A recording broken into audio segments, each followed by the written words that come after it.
अब ये जो क्वेश्चन है ये बोट स्ट्रीम का क्वेश्चन है कि motor boat can travel 30 kilometre up stream and 28 kilometre down stream in 7 hours. It can travel 21 kilometer upstream and return in 5 hours. Find the speed of the boat in still water and the speed of the stream. Stream की speed आपको बतानी है, ये काम करना है, right. लेकिन उससे पहले अपने को समझना पड़ेगा अप स्ट्रीम क्या होता है, डाउन स्ट्रीम क्या होता है, बोट स्ट्रीम प्रॉब्लम का मतलब क्या होता है। ठीक है, एक बार यहाँ देखिए, लेट्स से ये पानी है, आय हाय हाय हाय, ठीक है ना, चल रहा है, राइट। ये पानी है, चल रहा है इधर, और इस पानी की स्पीड है x किलोमीटर पर आवर। इस पानी की स्पीड है x किलोमीटर पर आवर। किसी को कोई दिक्कत? ठीक है। अब पानी का जाने का जो डायरेक्शन है वो कितना, इधर, किधर है, किधर है, किधर है, इधर है, इधर है, इधर है, राइट। अब ये बोट है, राइट, कोई आदमी बैठा हुआ है। अब बोट भी किधर जा रही है, पानी के डायरेक्शन में ही जा रही है। बोट की जो स्पीड है वो है y किलोमीटर पर आवर। अब इस y किलोमीटर पर आवर का मतलब क्या है, समझो। अगर पानी रुका हुआ होता, फिर से देखिए, अगर पानी रुका हुआ होता तो बोट की स्पीड कितनी होती, y किलोमीटर पर आवर, और पानी की स्पीड कितनी है, x किलोमीटर पर आवर। तो इसका मतलब बोट को पानी सपोर्ट कर रहा है, नहीं कर रहा आगे चलने में। ठीक है, अगर आप किसी बड़े एयरपोर्ट पे जाते हो तो आप देखते हो कि यहां से यहां अगर आपको दूसरे गेट पे जाना है, ये गेट नंबर लेट से 1 है, कोई गेट नंबर बहुत आगे है, बहुत दूर तक जाना है, तो बीच में इस तरह से एस्केलेटर्स लगे रहते हैं। मतलब एक तो होता है ऊपर चढ़ने के लिए, मॉल्स वगैरह में देखते हैं एस्केलेटर्स चलते हैं, आप उसके ऊपर चलते रहते हो, वो भी चलते हैं और आप उसके ऊपर चलते रहते हो और बहुत तेजी से आप आगे पहुंच जाते हो। ठीक है ना, उसके ऊपर जा रहे हो और वो भी चल रहा है, वो भी रनिंग में है। ठीक है, बगल बगल में जो लोग पैदल चल रहे हैं आप उनसे धीरे चल रहे हो, बट चूंकि वो एस्केलेटर भी चल रहा है, वो आगे की तरफ चल रहा है, तो आप उनसे तेज आगे जाओगे। होगा या नहीं होगा? एग्जाम्पल दे रहा हूं कच्चे कच्चे तरीके से, है ना, बट पक्के पक्के तरीके से समझ लो। समझ में आया? अब देखिए, तो बोट इधर जा रही है, स्ट्रीम भी इधर जा रहा है, तो बोट की जो स्पीड है ओवरऑल, जिससे वो कोई पर्टिकुलर डिस्टेंस ट्रेवल करेगा, वो कितनी हो जाएगी,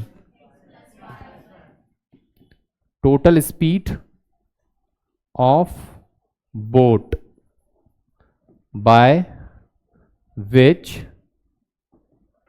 it covered some distance, वो कितनी हो जाएगी, x plus y kilometre per our. ठीक है, मीटर पर सेकंड भी हो सकता है as per the requirement of the question. ये तो था केस 1, सबको आई बात समझ में।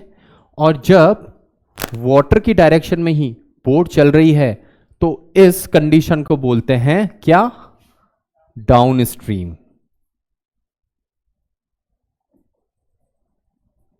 डाउन स्ट्रीम पहले समझाया ताकि इजीली आपके समझ में आ रहा होगा।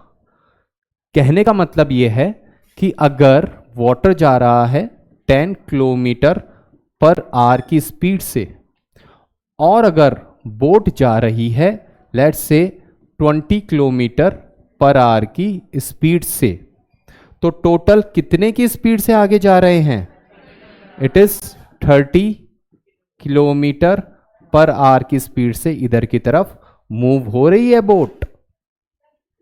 30 किलोमीटर पर आवर की स्पीड से बोट मूव हो रही है। समझ में आई बात? किसी को दिक्कत किसी भी तरह की? क्लियर सबको? ठीक है, डाउन स्ट्रीम होती है। अब स्पीड क्या हो गई, ये तो समझ में आ गई ना बात। अब मैं इसी में ही आगे बात कर रहा हूं। लेट्स से ये बोट है, पानी का डायरेक्शन इधर है, बोट की पानी का जो स्पीड है वो है x किलोमीटर पर आवर, और बोट की जो स्पीड है वो है y किलोमीटर पर आवर, और बोट ने d डिस्टेंस क्लियर किया। कितना डिस्टेंस ट्रेवल किया, d डिस्टेंस। तो कितने टाइम में d डिस्टेंस ट्रेवल करेगा, time is equals to distance upon speed कितनी होगी, x प्लस वाई। अब कोई ये तो नहीं सोच रहा ना कि स्पीड d अपॉन वाई होगी, ठीक है ना, कोई ये तो नहीं सोच रहा ना कि स्पीड क्या होगी, d अपॉन वाई। नहीं, स्पीड d अपॉन वाई नहीं होगी, d क्या होगी, टोटल स्पीड होगी स्ट्रीम की भी और बोट की भी। तो ये जो कॉन्सेप्ट होता है, ये कॉन्सेप्ट है डाउन स्ट्रीम का। This is a concept of down stream. अब पढ़ेंगे अप स्ट्रीम।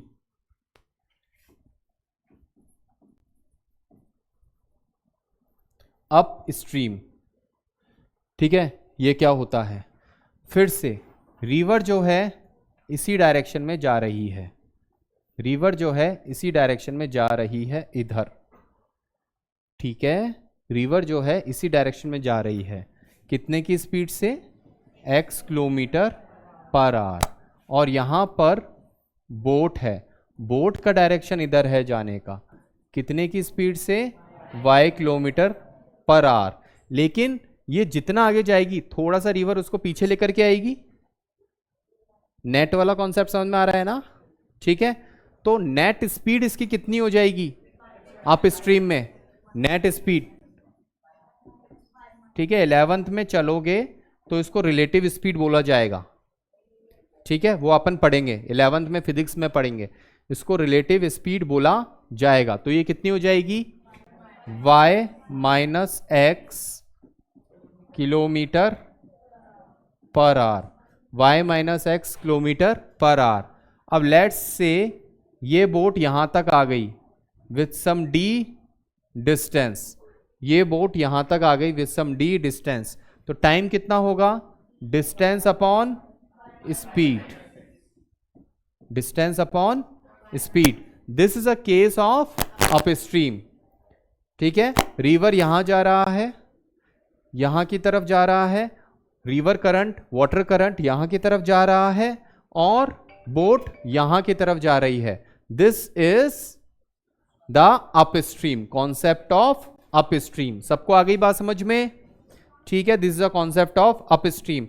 अब एक बार सभी लोग अपने आप को पॉज करके वो जो क्वेश्चन मैंने आपको दिया था उसको हिट करिए। क्वेश्चन क्या था, क्वेश्चन था ये, ठीक है, सभी लोग इस क्वेश्चन को हिट करिए fast.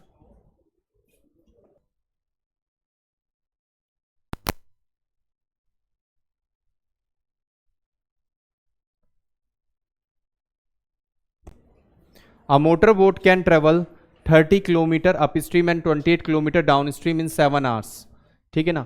A motorboat can travel 30 kilometre upstream. अब देखिए ये वाला केस ले लेते हैं, ये जा रहा है इधर x किलोमीटर पर आवर, और मोटरबोट इधर जाती है for downstream y kilometre per hour. अब motorboat can travel 30 kilometre upstream, पहले तो वो अपस्ट्रीम गई, तो अपस्ट्रीम जाने में टाइम कितना लगा होगा,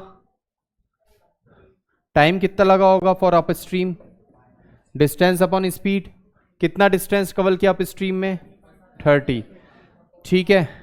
तो ओवरऑल जब ये ऊपर जाएगा तो एक चीज और ध्यान रखना पड़ेगा, ऊपर वो तभी जा पाएगा जब बोट की स्पीड ज्यादा होगी, ठीक है। तो अपस्ट्रीम गया तो y minus x, time for upstream case 1, time for upstream, ठीक है, एंड टाइम फॉर डाउनस्ट्रीम कितना लगेगा, and 28 kilometre downstream, so 28x plus y, time for downstream. भाई ये वाला केस था ना, यहां से लेकर के यहां तक, ठीक है, ये वाला केस था।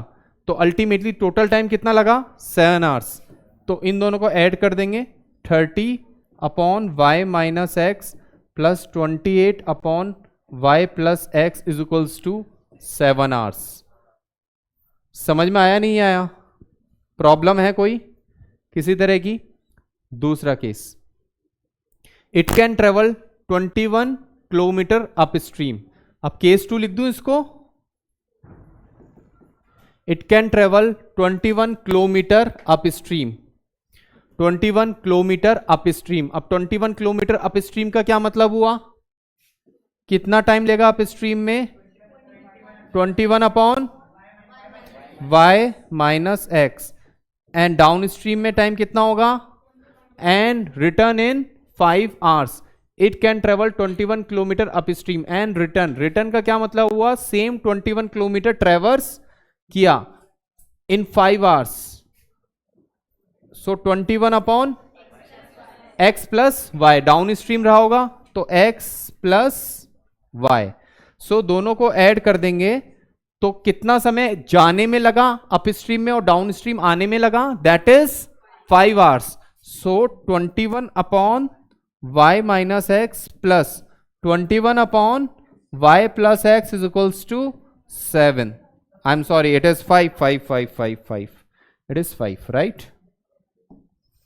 it is 5. So we are getting here the two equations and two variables, that is x and y. अब ये बोल रहा है find the speed of the boat and still water. still water मतलब सिर्फ पानी पानी की क्या स्पीड है और बोट बोट की क्या स्पीड है। बोट प्लस पानी की स्पीड नहीं पूछ रहा, सिर्फ बोट बोट की और सिर्फ पानी पानी की। ऐसे समझिए आप कि एक सड़क है, सड़क के ऊपर बोट को रख दिया और वो उसी स्पीड से चले जो पानी में चल रही थी। समझ में आ रही क्या कहना चाह रहे हैं, ठीक है ना। तो मतलब अगर पानी रुका हुआ होता तो बोट कितनी स्पीड पे चलती, तो यहां पे बोट भी चल रही है और पानी भी चल रही है। क्लियर, कोई दिक्कत किसी भी तरह की, समझ में आ रही है बात, राइट। सो ये होते हैं आपके बोट रिवर प्रॉब्लम, ठीक है। रिवर करंट को समझना पड़ेगा, बोट की स्पीड को समझना पड़ेगा, बोट के डायरेक्शन को समझना पड़ेगा, रिलेटिव वेलोसिटी को निकालना पड़ेगा। दोनों एक ही डायरेक्शन में जा रहे हैं, x प्लस वाई दोनों अपोजिट डायरेक्शन में जा रहे हैं तो x माइनस वाई।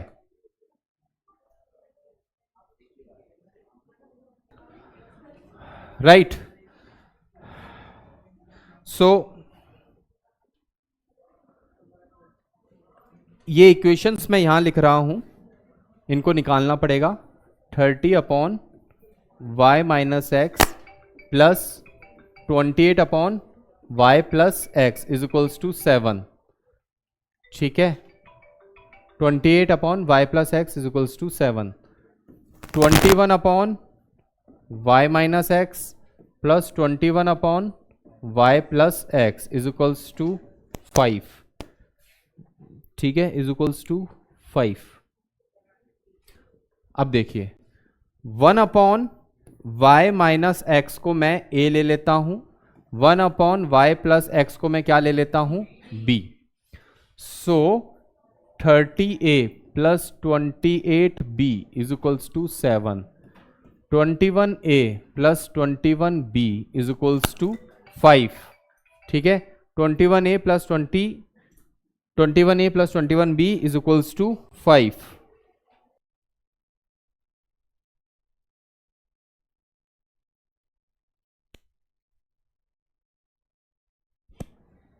सभी लोग एक बार इधर देखिए, ठीक है। मेरे को ये क्लियर करना है इसको, तो सबसे बेस्ट तरीका क्या है, 21 को तो मैं इधर ले जाता हूँ एक बार के लिए। 30a plus 28b is equals to 7, right. So a plus b is equals to 5/21। नीचे आ गया 21, अब यहाँ 30 है, यहाँ 30 ला दूँ तो काम हो जाएगा। तो इसको 30 से और 35 या 15 150 हो जाएगा, 150 हो जाएगा ये, ठीक है। 150 हो गया, सीधे 30 से मल्टीप्लाई कर दिया। तो अब इसको क्या कर दूं मैं, माइनस कर दूं। तो इस तरह से इसको एलिमिनेट किया जा सकता है, राइट। तो ये कितना हो गया, -2b, 7 माइनस 150 अपॉन 21, 7 1 जा 7, 7 2 जा 14, 147 minus 150 upon 21, that comes out to be -3 upon 21, that comes out to be -1 upon 7, ठीक है। सो -2b कितना आ गया, -1 अपॉन 7, माइनस से माइनस कैंसिल, b की वैल्यू कितनी आ गई, 1 अपॉन 14, b की वैल्यू कितनी आ गई, 1 अपॉन 14, b की वैल्यू यहाँ पे 1/14 आ गई, 14 2 ज़ा 28, 2 आएगा, उधर जाएगा 5, 5 6 ज़ा 30, तो a की वैल्यू कितनी आ जाएगी 1/6, a की वैल्यू आ गई 1/6। कोई दिक्कत किसी भी तरह की? ठीक है, एक बार इधर देखिए, 1/y minus x is equals to 1/6, 1/y plus x is equals to 1/14, so y minus x is equals to 6 and y plus x is equals to 14, दोनों को ऐड करो 2y, ये कट गया, तो 16 plus 14 plus 6 20, so y is equals to 10 kilometre per our. ठीक है, तो y is the speed of boat, y is the speed of boat। ठीक है, अब y की वैल्यू यहां पुट कर दीजिए 10, 10 उधर गया -4, तो x की वैल्यू कितनी आ गई 4, तो x is equals to 4 kilometre per hour. So x is a value for speed of river, ये है स्पीड ऑफ रिवर। ये किसकी होगी? Speed of boat.